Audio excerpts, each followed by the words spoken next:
Hello, I'm Brad Wardle, aka Captain Wingnut, Cougar Ridge Ranch, high in the Uinta Mountains of eastern Utah.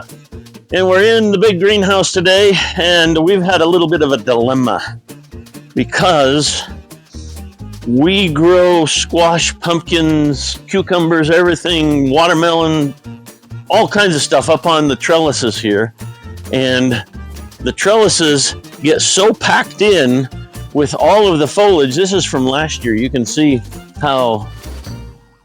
what a wall it was, that our honeybees, which are over here about 100 yards from us, don't come in. They come to the outside, but they don't come in and get everything that's inside.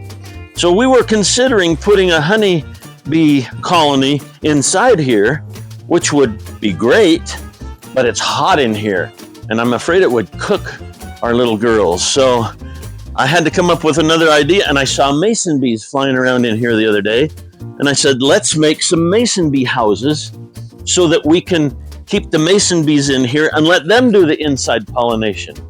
So that's what we're going to do. We're going to go down and build 2 or 3 mason bee houses.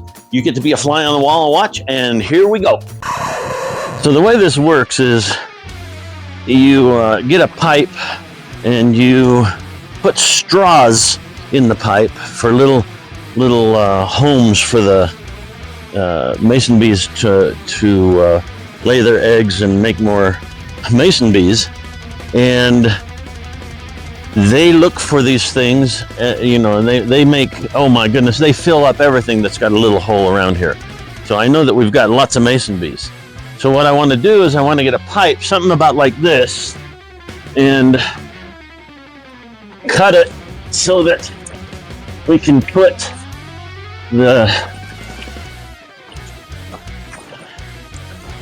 oh, this is such an organized place. I tell you what, oh my goodness. Let's see. Oh, that one might be, oh no, that's only about 9 inches. What's this one? Oh yeah, this is about 10 inches. Okay, so the theory that I want to do is I'll cut this off straight, and then I'll make sure I've got 4.5 inches on each one, and I'll cut a little diagonal so that it can have a little roof over it, because sometimes it's a rainforest up in the mothership.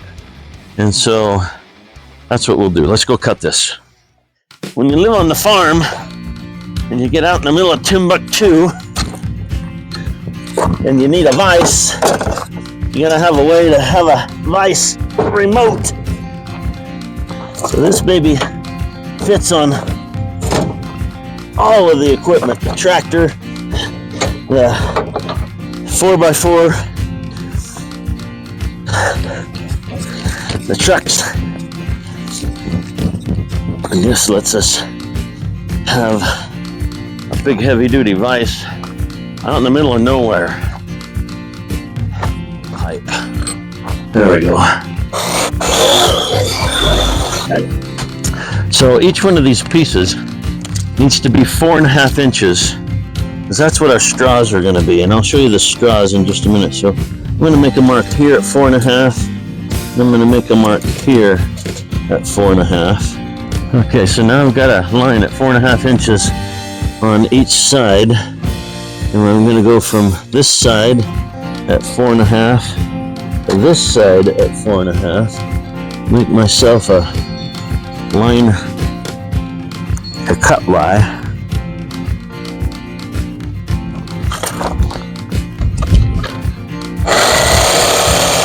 Oh, I get tired.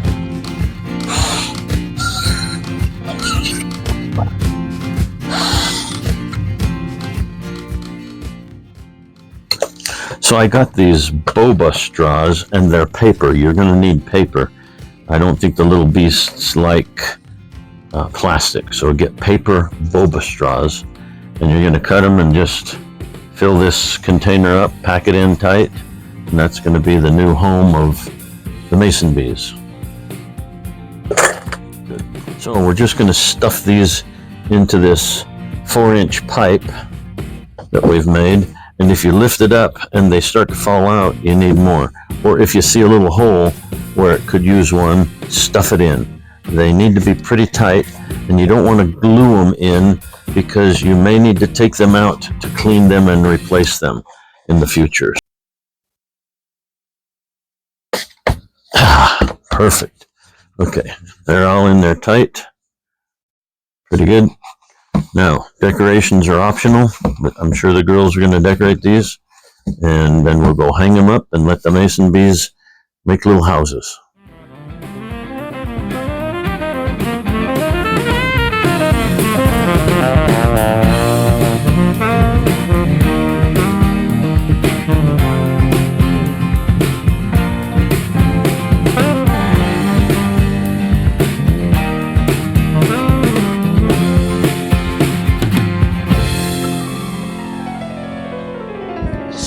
So the next thing you're going to do is you're going to attract them with lemongrass oil, lemongrass essential oil. Now, I want to warn you about this because if you have honeybees around, this may get them all wound up and thinking that you got the queen, because this smells just like their queen. So I want you to be careful with this. Don't get it on you like I just did. And we're going to put this around the rim, a little bit here and there of this thing, and this will attract the bees, not the honeybees. This will attract mason bees as well, but the honeybees think that you've got the queen if you're doing this. So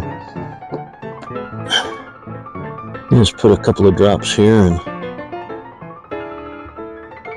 let them know that there's a new apartment house in the condominium. Okay, so the next thing we're going to do is we're going to hang this anywhere from 6 to 7 feet off the ground. And we've got this little string on here, and I'm hoping that this is going to put it at about that level. And so, yeah, so that's about 6 feet right there. Perfect. Now, if you're not in a container like the greenhouse here, you want to make sure that it's facing south. You can cover the back if you need to. I don't cover it because they'll have the opportunity to come both in and out. But you want it to face south when it's outside. Put it on the south side of your house or your barn or your shed, your garage, and face it south, because south is where the most heat is all year long. All right, there you go. There's your mason bee house and attractant ready to go. There's a lot more in the description. Read the description. I put a lot more in the description than I talk about here. So there you go. Brad Wardle, aka Captain Wingnut, Cougar Ridge Ranch, high in the Uinta Mountains of eastern Utah, signing off. Thanks for watching. Okay. Are you filming? Oh. Okay. So when you live on the farm,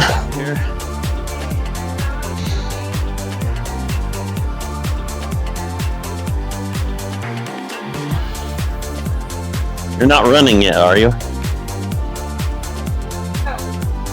Are you filming?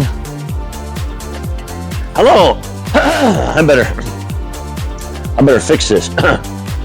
Hello, Captain Wingnut, Brad Wardle. Let me start over.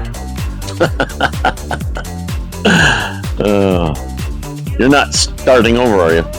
Just rolling. Rolling? Okay.